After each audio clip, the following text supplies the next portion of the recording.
Hey guys, this is Vikas Pathak and you watching Analyze for you।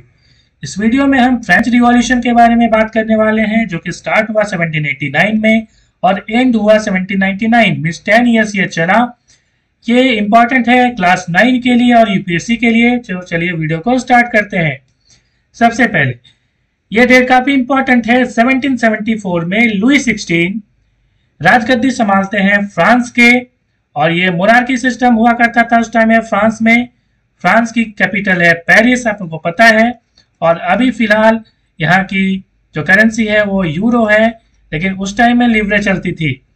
तो यहाँ पे bourbon dynasty में ये पैदा हुए लुई 16, तो उन्होंने गद्दी संभाली और ये ऐसे अपने आप को डिस्पॉट कहते थे। डिस्पॉट का मतलब होता है तानाशाह। ये मात्र 20 साल के थे और इन्होंने शादी किया, विवाह किया इन्होंने मैरी एंटोनेट से। और ये काफी खराब सलाहकार मानी जाती थी, बैड एडवाइजर मानी जाती थी। ये काफी विलासिता पूर्वक जीवन व्यतीत करते थे और इनकी ये पैलेस की तस्वीर है और ये लुई 16 की तस्वीर है। आप देख सकते हैं कि कैसे पैलेस को सजाया जाता था। और इनकी जो पैलेस थी वर्साइल में वो पेरिस से काफी दूर थी। ये जो यदि पेरिस है और यदि पेरिस का ये मैप है तो कुछ इस जगह पे वर्साइल थी, मीन्स काफी दूर में जंगल में ये अप्रोक्स हुआ करती थी।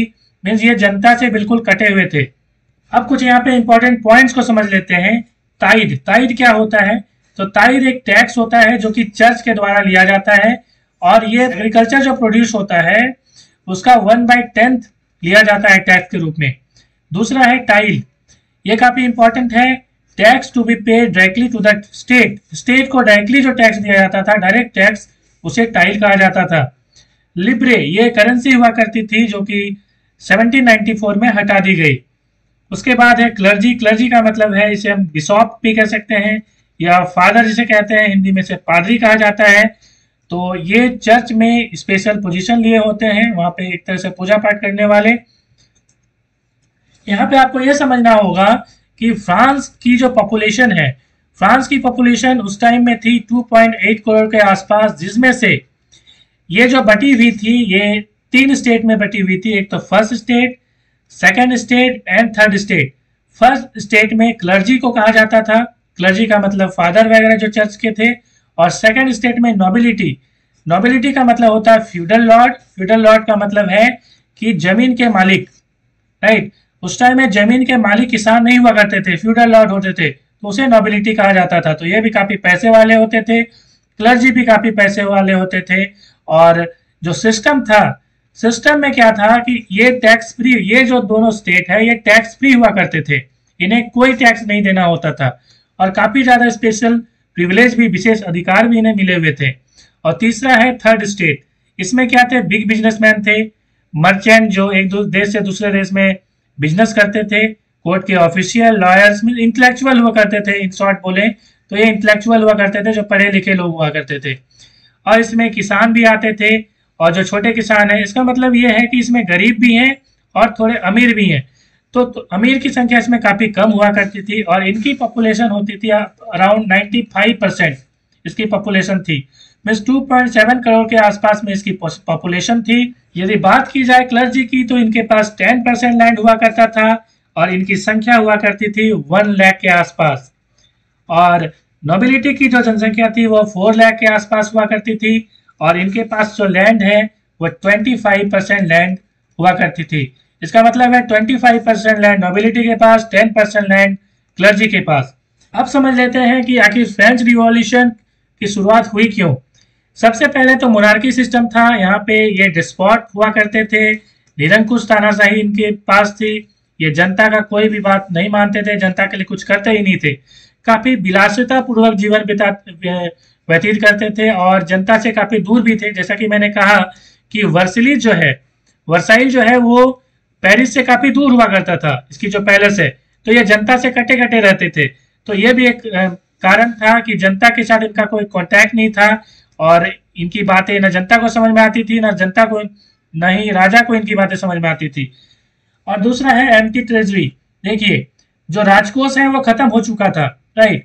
अब क्यों खत्म हुआ था? देखिए, अमेरिका में रिवॉल्यूशन था, तो अमेरिका में जो रिवॉल्यूशन हुआ उसमें फ्रांस ने अमेरिका का सपोर्ट किया। तो इसमें काफी पैसे जो है खर्च हुए फ्रांस की, जबकि फ्रांस को इससे कोई फायदा मिला नहीं। तो इससे क्या हुआ कि इसका जो राजकोष है वो खत्म हो गया। साथ ही साथ जो आलिशान महल हुआ करता था लुई 16 का, तो उसमें काफी ज्यादा खर्च हुआ करता था, फिजूल खर्च जिसे हम कहते हैं, शान और शौकत दिखाने के लिए। तो ये भी एक रीजन हुआ करता था कि एम्प्टी जो है हो गई थी ट्रेजरी। तीसरा रीजन था high prices of food. Food की जो प्राइसेस है काफी हाई हो चुकी थी, टैक्स काफी बढ़ चुका था, जिसके कारण जो ब्रेड है, ब्रेड वगैरह मिलना, जो आम लोगों के लिए ब्रेड वो खाते थे, उसकी प्राइसेस काफी हाई हो गई थी। तो एक ये रीजन रहा था। और दूसरा है लिटरेसी ऑफ सिटीजन, जिसे हम कहते हैं एनलाइटमेंट। तो इस टाइम में क्या हुआ कि लोग काफी शिक्षित होने लगे, जिसे हम कहते हैं 17 to 18 सेंचुरी के आसपास का ये समय था, द एरा ऑफ एनलाइटमेंट। तो इसमें क्या हुआ कि लोग शिक्षित हुए और कई इन्होंने जो है किताबें पढ़ी, जिसके कारण इनके भी जो है बुद्धि का, बौद्धिक शक्ति का विकास हुआ, और जिसके कारण ये रिवॉल्यूशन करने के लिए तत्पर हुए। साथ ही साथ और भी कुछ रीजन्स हैं, जैसे स्पेशल प्रिविलेज दिया गया था, विशेष अधिकार दिया गया था फर्स्ट और सेकेंड स्टेट को, और टैक्स जो है सिर्फ थर्ड स्टेट से लिया जाता था, इसलिए थर्ड स्टेट वाले काफी नाराज थे। तो ये भी एक रीजन है। टैक्स बढ़ोतरी भी एक रीजन है, और पॉपुलेशन काफी बढ़ चुका था, ये भी एक रीजन है। पॉपुलेशन बढ़ने से क्या हुआ, लोगों को ग्रेन जो है, अनाज जो है, वो मिलना मुश्किल हो गया, क्योंकि देखिए ग्रेन में प्रोडक्शन नहीं बढ़ा, सिर्फ पॉपुलेशन बढ़ा। तो ये भी एक रीजन रहा था कि जो फूड की जो प्राइसेस है वो हाई हो चुकी थी। अब यहाँ पे हम समझते हैं कि एज ऑफ अलाइनमेंट का क्या रोल रहा फ्रेंच रिवॉल्यूशन में। सबसे पहले जॉन लॉक की बात कर लेते हैं। ये ब्रिटेन के रहने वाले थे, और इन्होंने एक पुस्तक लिखी थी जिसे कहते हैं टू ट्रेटाइजेस ऑफ गवर्नमेंट। ये 1689 में इन्होंने लिखा था, और इसमें इन्होंने क्या कहा कि जो राजा को पावर दी गई है, ऐसा राजा कहते थे कि नेचर के द्वारा पावर दी गई है, तो ये बिल्कुल गलत है, तो ये नहीं होना चाहिए। और ये 1689 में इन्होंने लिखा क्यों, इसके पीछे भी एक हिस्ट्री है। आप देखेंगे तो ग्लोरियस रिवॉल्यूशन हुआ था इंग्लैंड में 1688 में, जिसके कारण क्या हुआ कि वहां पे जो मोनार्की सिस्टम था, राइट, वो मोनार्की सिस्टम कहाँ पे, तो इंग्लैंड में मोनार्की जो सिस्टम था वो कन्वर्ट हो गया पार्लियामेंट्री डेमोक्रेसी में। और आप यहाँ पे आप ये चीज कह सकते हो कि मोनार्की सिस्टम तो अभी भी इंग्लैंड में है, लेकिन वो क्या है, कॉन्स्टिट्यूशनल मोनार्की है, उसे हम संवैधानिक मोनार्की कहते हैं, राइट। तो ये चीज हुई थी 1688 में, जिसके कारण जॉन लॉक ने इसके सपोर्ट में कहा कि बिल्कुल पार्लियामेंट्री सिस्टम, डेमोक्रेसी होना चाहिए। तो इन चीजों का अध्ययन जो है फ्रांस के लोगों ने, यूरोप के लोगों ने किया, जिसका इफेक्ट जो है उनकी मनोवैज्ञानिक स्थिति पर पड़ा।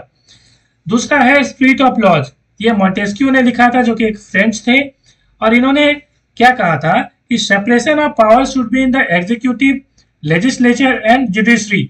जो पावर है, पहले पावर फ्रांस में क्या है, लुई 16 के सिर्फ पास है ना, इसकी पावर केंद्रित है, सेंट्रलाइज है, राइट।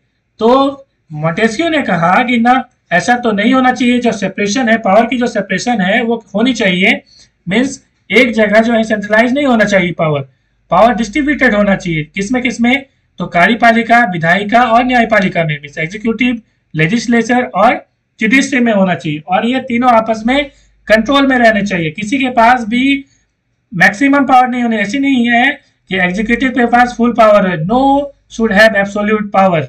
ये कहा था स्पिरिट ऑफ लॉज में मॉन्टेस्क्यू ने। तो इसका भी इफेक्ट जो है वहां की फ्रांस की जनता के हुआ। साथ ही साथ सोशल कॉन्ट्रैक्ट, ये रूसो ने लिखा था 1762 में। अब सोशल कॉन्ट्रैक्ट में क्या है, सोशल कॉन्ट्रैक्ट में रूसो ने यह कहा कि जो पावर है वो बिल्कुल मोनार्की सिस्टम में नहीं होना चाहिए, राजा के पास नहीं होना चाहिए, ये तो जनता के पास होना चाहिए, राइट। अब हम समझ लेते हैं French revolution at a glance. अब यहाँ पे कुछ सिस्टम समझ में आनी चाहिए आपको। हुआ क्या, सबसे पहले 1774 में हमें पता है कि लुई 16 पावर में आए। इसके बाद क्या हुआ कि इन्होंने काफी टैक्स पहले से ही बढ़ा रखी थी, फिर से क्या किया इन्होंने, एक टैक्स जो है बढ़ाने की बात सोची। और इसके लिए क्या होता था, उस टाइम में सिस्टम था कि स्टेट जनरल बुलाना होता था। तो लुई 16 ने भी ऐसा कहा कि भाई ठीक है, फिर से स्टेट जनरल बुलाई जाए। तो ये 5 मई 1789 को स्टेट जनरल बुलाई गई। इसमें तीनों स्टेट के जो रिप्रेजेंटेटिव वो उन्हें बुलाना होता था। तो बेसिकली इसमें आप देखोगे तो 300 फर्स्ट स्टेट से, 300 सेकंड स्टेट से और 600 रिप्रेजेंटेटिव रिप्रेजेंटेटिव जो है वो थर्ड स्टेट से बुलाए गए। लेकिन जब वोट देने की बात आई, मीन्स कोई लॉ पास होता है जैसे हमारे पार्लियामेंट में, तो वोटिंग सिस्टम कभी कभी पास करनी पड़ती है कि वोट करना होता है, जो वहाँ के एमपी हैं वो वोट देते हैं। तो उसी तरह से यहाँ पे वोटिंग जो है रिप्रेजेंटेटिव को देना होता है। लेकिन सिस्टम क्या था, वहाँ पे प्रत्येक के पास एक वोट का पावर है। इसका मतलब है कि 95% पॉपुलेशन आपको पता है कि वो किसकी है, तो थर्ड स्टेट की है। लेकिन इसकी वोटिंग पावर कितनी है इसके रिप्रेजेंटेटिव की, मात्र 1। तो ऐसा तो होना नहीं चाहिए। तो इसके जो रिप्रेजेंटेटिव थे, मतलब थर्ड स्टेट के जो रिप्रेजेंटेटिव थे, उन्होंने कहा कि ऐसा नहीं होना चाहिए, हमारे पास प्रत्येक रिप्रेजेंटेटिव को एक वोट का पावर होना चाहिए। इसका मतलब है कि जैसे 300 है तो 300 ये वोट देंगे, सेकंड स्टेट में 300 है तो ये भी 300 वोट देंगे, और ये 600 है तो ये 600 वोट देंगे। इन्हें राइट ऐसा मिलना चाहिए। तो राजा ने ऐसा मानने से इनकार कर दिया। राइट, अब ये सिस्टम जो राजा ने अपनाया हुआ था, ये क्यों अपनाया था आपको समझना पड़ेगा।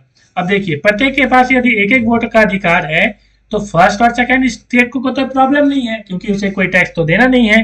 प्रॉब्लम किसको है, थर्ड स्टेट को प्रॉब्लम है। तो ये दोनों यदि वोट दे देते हैं तो 1 + 1 2 हो गया, और ये वोट देते हैं तो 1 होगा। तो 2 वर्सेस 1, तो मेजोरिटी किसके मिले रहेगी हमेशा, तो हमेशा फर्स्ट और सेकंड की रहेगी। ये बुद्धिमानी जो है राजा हमेशा किया करते थे, जो बिल्कुल गलत था। इसी का विरोध किया थर्ड स्टेट के रिप्रेजेंटेटिव ने। अब जब राजा ने इसकी बात नहीं मानी तो ये क्या किए, वहां से निकल जाते हैं और एक असेंबली, नेशनल असेंबली की जो है वो इस्टेब्लिशमेंट करती है वर्साइल में। ये उसकी तस्वीर आप देख सकते हो, काफी लोग संगठित होते हैं। ये घटना है 20 जून 1789 की। इसमें 2 नाम काफी इंपॉर्टेंट है, वो है आबे सीए और दूसरा नाम है मिराबे। ये दोनों जो है काफी इंपॉर्टेंट नाम है। आपको समझना पड़ेगा कि आबे सीए जो है वो एक पैम्पलेट लिखते हैं व्हाट इज थर्ड स्टेट, और इसके बारे में काफी सारी चीजें लिखते हैं और इसे वो प्रचार करते हैं। काफी इन्हें बांटा जाता है।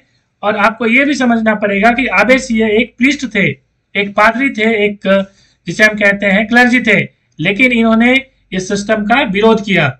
मिराबे की बात करी जाए, ये नोबल फैमिली से थे, लेकिन इन्होंने भी इस सिस्टम का विरोध किया। अब क्या होता है कि नेशनल असेंबली जैसे ही संगठित हो जाती है 20 जून 1789 को, इसके समर्थन में लोग निकल जाते हैं सड़कों पे, और 14 जुलाई 1789 को बास्तील का जो किला है उसे तोड़ दिया जाता है, विध्वंस कर दिया जाता है। और यहाँ पे जितने भी आर्म्स है, जितने भी हथियार हैं, उसे जो है लूट लेते हैं लोग, और यहाँ पे जितने भी कैदी बंदी थे उन्हें रिहा कर दिया जाता है। अब जैसे ही 1789 में नेशनल असेंबली की स्थापना होती है, ये फीडरल सिस्टम को खत्म कर देती है। जो सामंती व्यवस्था है, लैंडलॉर्ड वाला सिस्टम, उसे खत्म कर देता है। साथ ही साथ जो क्लर्जी की जो स्पेशल प्रिविलेज है उसे भी समाप्त कर दिया जाता है, और ताइद जो है वो टैक्स जो है वो सिस्टम भी खत्म किया जाता है, जो टैक्स चर्च के द्वारा लिया जाता था। साथ ही साथ इससे क्या है, गवर्नमेंट को 2 बिलियन लिब्रे क्या फायदा होता है।